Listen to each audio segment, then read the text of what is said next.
grabar y compartir. Yo voy a estar escribiéndole mensajes a estudiantes que necesito dejarles saber algunas cositas. Así que pendientes por si acaso le escribo en el chat personal a cada uno de ellos. Ok, comenzamos.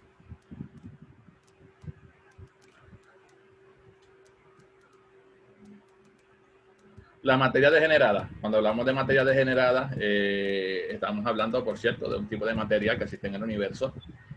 Y esta materia, aunque tiene un nombre bastante raro, ¿verdad? Degenerada, no tiene que ver nada con ningún, con nada moral ni nada de eso, ¿no? Sino que vamos entonces a discutir qué es este tipo de materia. Usted sabe que la materia es todo lo que ocupa espacio y todo lo que tiene peso, ¿no?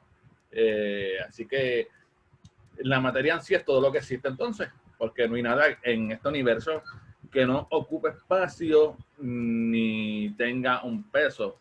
Incluso lo más liviano que usted se puede imaginar, no sé, el aire, el oxígeno que usted respira, pues está ocupando un espacio y tiene un peso. Así que la materia es prácticamente todo lo que existe. Y incluso cuando hablamos de términos como la luz, sabemos que la luz no, en parte, no es materia porque no tiene peso, ¿no?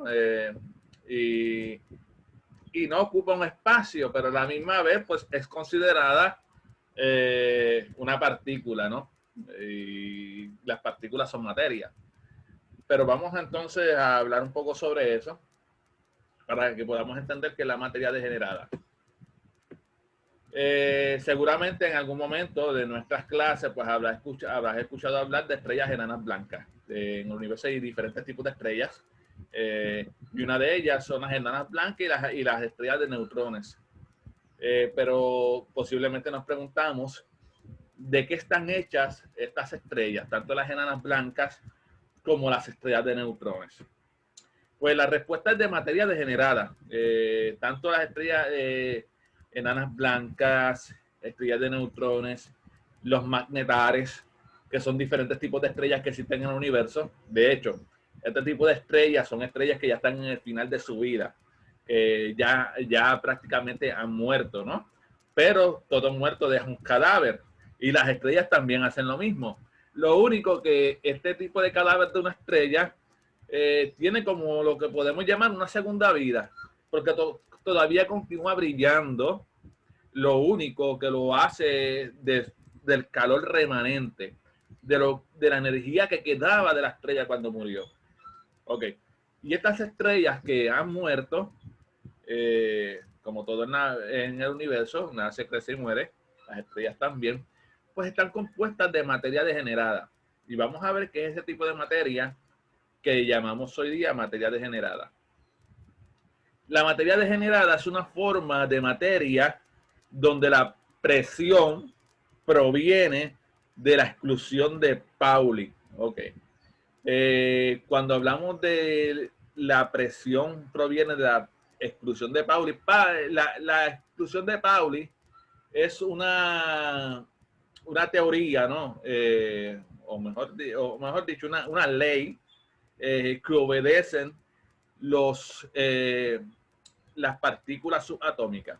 Y hablando de partículas subatómicas, sabemos que nosotros cuando yo te pregunto, y normalmente incluso se lo puedo preguntar a un estudiante de intermedia, ¿de qué estamos hechos?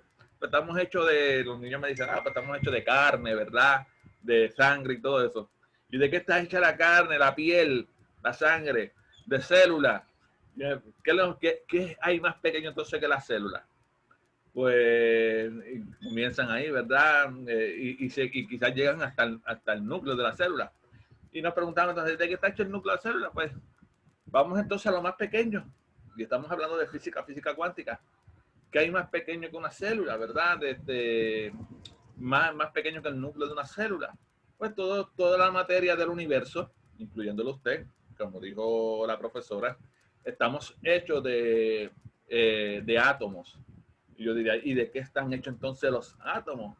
Pues los átomos están hechos de protones, neutrones y electrones. El protón y el neutrón están en el núcleo del átomo y los electrones están orbitando, y lo digo entre comillas porque realmente no es como que está cumpliendo una órbita. Hay una fuerza que está trayendo ese electrón hacia el núcleo del átomo, y ese electrón se comporta de manera diferente a lo que se comporta en una órbita. El electrón alrededor del núcleo del átomo aparece y desaparece, sale por acá, aparece por allá, sale por acá. No, aunque estamos acostumbrados a ver la imagen de un átomo, de verdad, de los electrones dándole vueltas al núcleo, la realidad no es así. Es que aparece y desaparece en diferentes lugares ese electrón. Ok. Y en el núcleo pues están los protones y los neutrones. Y uno pregunta, pues, ¿de qué están hechos, verdad? Esos protones y esos neutrones, pues están hechos de partículas subatómicas. O sea, están hechos de pedacitos más pequeños de la materia. Y esas partículas subatómicas están hechas de algo. Pues hasta ahora, hasta ahí hemos llegado. No hemos llegado más allá. Si hay algo más pequeño que una partícula subatómica, aunque con el descubrimiento del bosón de Higgs, que es un tipo de partícula subatómica que le da la masa a toda la materia, pues no parece no haber nada más pequeño que esas partículas subatómicas. De hecho, el electrón se considera una partícula subatómica. Y vamos a hablar sobre eso, de dónde viene esa materia degenerada y qué en realidad es la exclusión de Pauli. Ok. La clave para entender este tipo de materia es la presión que es ejercida sobre las partículas subatómicas que conforman la estrella, ya que dos partículas, y en este caso yo sé que estos términos son un poco complicados, dos partículas de estas partículas subatómicas se conocen como fermiones y no pueden ocupar el mismo lugar. Ahí entonces estamos hablando de lo que es la exclusión de Pauli. Dos partículas subatómicas no pueden ocupar el mismo lugar. Ok. Pero una vez se incrementa la presión sobre las partículas, al encontrarse tan cerca, adquieren otras propiedades. Me explico. Decir que algo ocupe el mismo lugar de otra cosa, pues nos parece lógico, ¿no? Si usted está en su casa y usted está sentado frente a la computadora o a su celular, usted sabe que en el lugar donde usted está no se puede sentar otro porque está usted ahí. Pues lo mismo parece con las partículas subatómicas. No podemos tener en el mismo lugar dos partículas subatómicas ocupando un mismo espacio. ¿Y por qué entonces decimos, por qué se hace hincapié en eso? Porque en la realidad es que en el mundo cuántico, en el mundo de lo pequeño, más pequeño que los átomos, hay partículas que están una en dos lugares diferentes a la misma vez, y hay partículas que pueden estar en el mismo lugar, dos partículas diferentes, pero requiere de otro tipo de propiedad para que puedan ocupar el mismo espacio. Pero el principio de exclusión de Pauli dice, no pueden estar dos partículas en el mismo lugar. Ok, vamos entonces a definirlo aquí más propiamente. La exclusión de Pauli es el principio que limita la distribución de los electrones y los quarks. Los quarks son otra partícula subatómica. Recuerde, cuando yo digo partículas subatómicas, estoy hablando de partículas que componen los átomos. Los átomos son pequeñitos. De hecho, creo que solamente una vez se ha logrado ver un átomo a través de un microscopio bien poderoso, porque son tan pequeños que no se pueden observar a simple vista, ni con microscopio. Imagínate un quark, que es una partícula, o sea, de lo que está hecho el átomo. Así que el principio de exclusión de Pauli es un físico, limita la distribución de los electrones y los quarks, partículas conocidas como fermiones. Ok, yo sé que no son nombres raros y todo eso. Los fermiones son otro tipo de partículas subatómicas. Así que tenemos que hay partículas que se dividen en diferentes nombres, ¿verdad? Hay un grupo de partículas y otro grupo de partículas. En otra palabra, están los fermiones, están los bosones, y hay incluso partículas que son virtuales. ¿Por qué? Porque no se han descubierto. Se piensa que existen. Por ejemplo, los acciones es un tipo de partícula que componen también toda la materia, pero que todavía no se ha descubierto. Se piensa que existe. Y cuando yo sé que a veces decimos, ¿cómo los científicos piensan que existe una cosa si todavía no la ha visto? Te voy a dar un ejemplo. Si usted ve en la calle, ok, vamos a que viste un barco allá en el mar y de momento ese barco desaparece y vuelve y aparece. Usted comienza a hacerse unas preguntas. ¿Por qué será que el barco desapareció y apareció? ¿Será posible que hay una ola que al subir bastante la ola frente al barco hizo que lo tapara? Y cuando la ola volvió a su normalidad, pues entonces vemos el barco.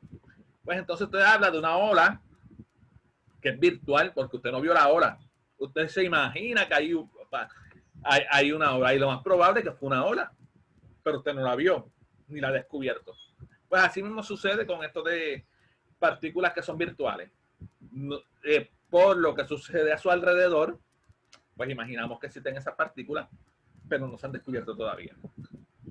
Ok, así que estos fermiones con un giro, vuelvo y explico, estas partículas subatómicas pues tienen diferentes propiedades. Y esas propiedades muchas veces se conocen como spin, que son los giros de las partículas. Estos giros no pueden tener el mismo tiempo ni los mismos números cuánticos.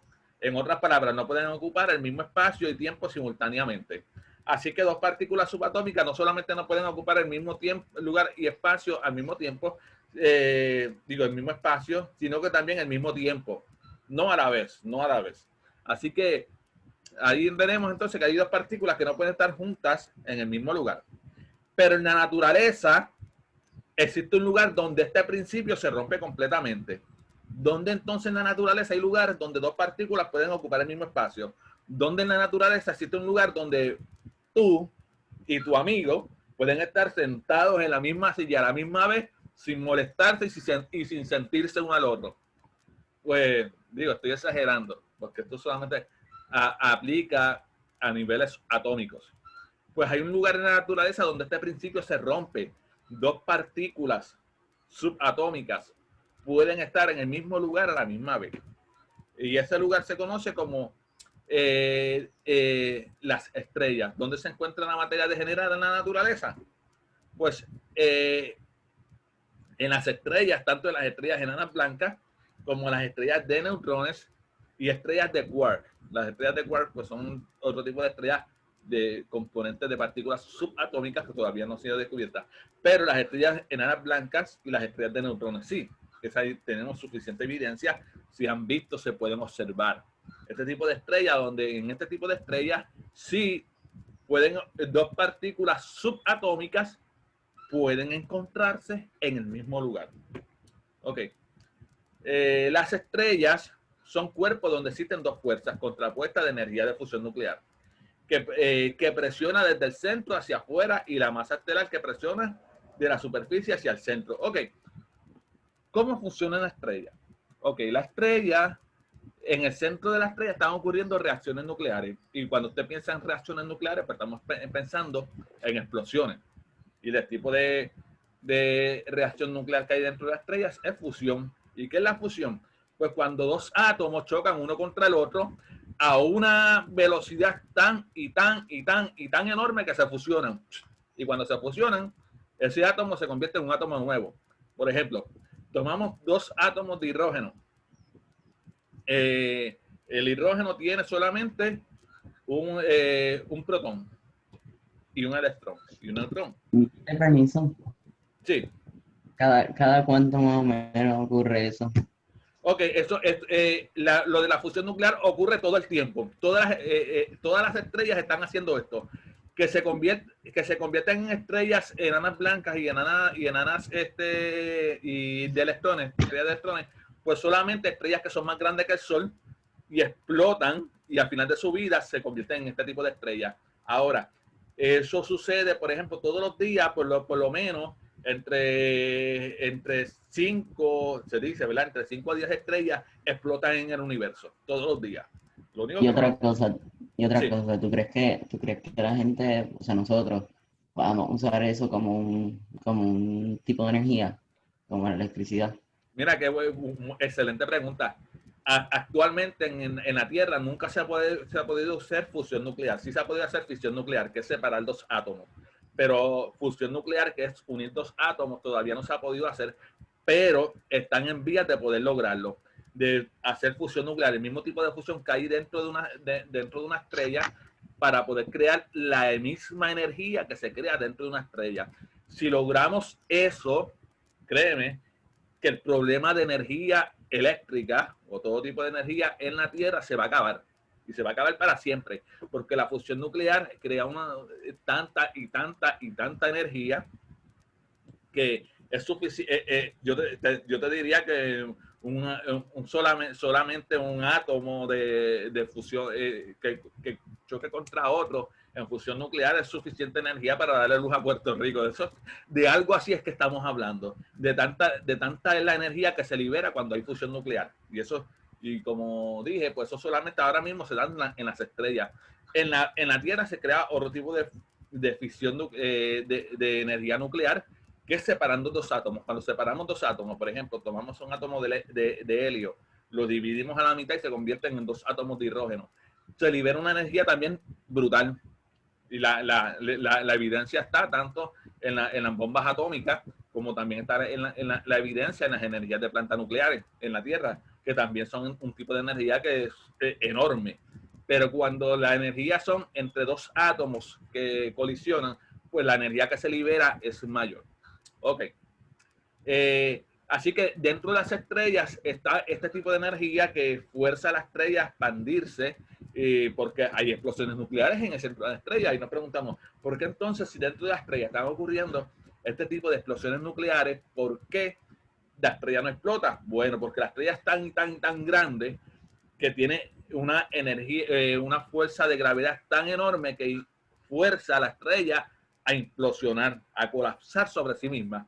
Entonces hay dos tipos de energía en la estrella: energía nuclear, que es hacia afuera, y energía y la fuerza de gravedad, que es hacia adentro. Entonces llega un momento donde tanto la energía nuclear como la gravedad se mantienen en un equilibrio, y entonces las estrellas duran ese equilibrio millones y millones de años. Por ejemplo, nuestro Sol está en ese equilibrio, lleva 5.000 millones de años aproximadamente, y todavía tiene como 5.000 millones de años más de energía para seguir brillando y mantener ese equilibrio.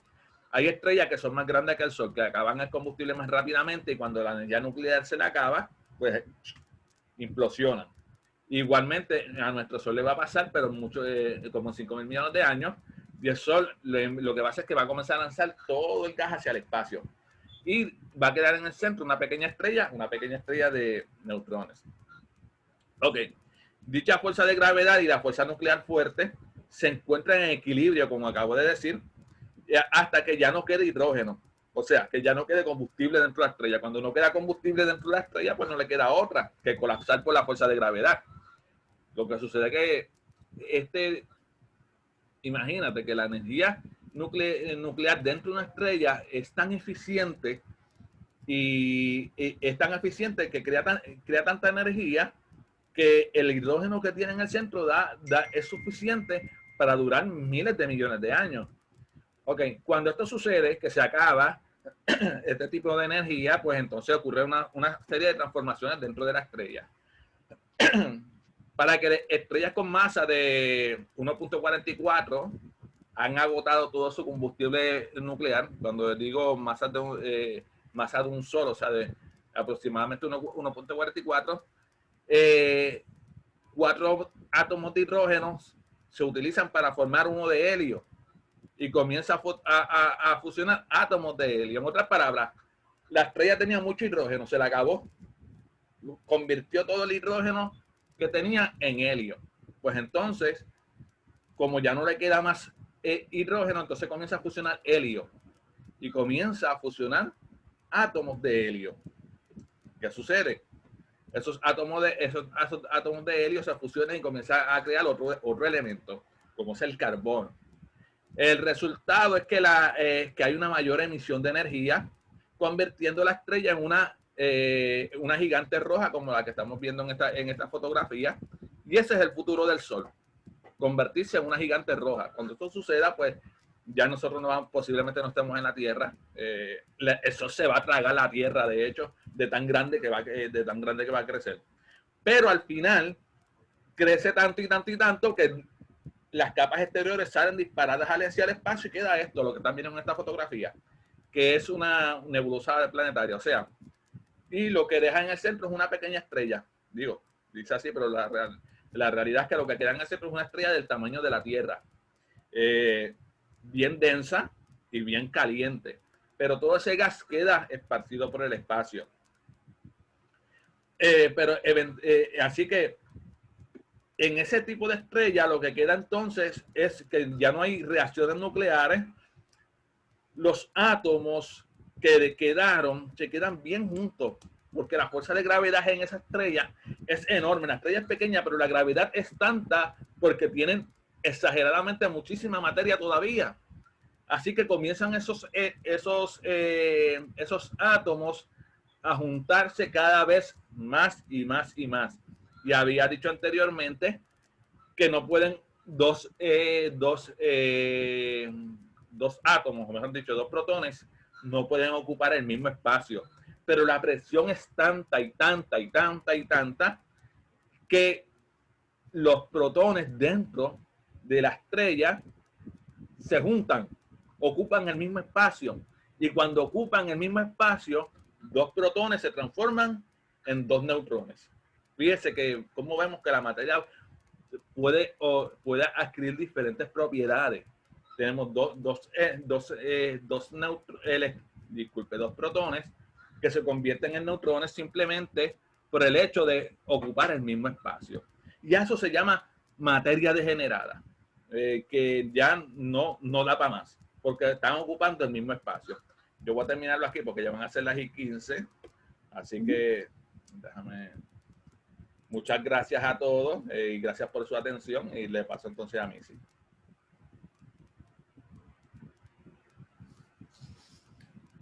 Ok,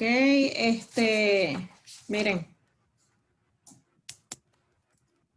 Tuve 3 estudiantes con cámara apagada. En ningún momento las instrucciones es que durante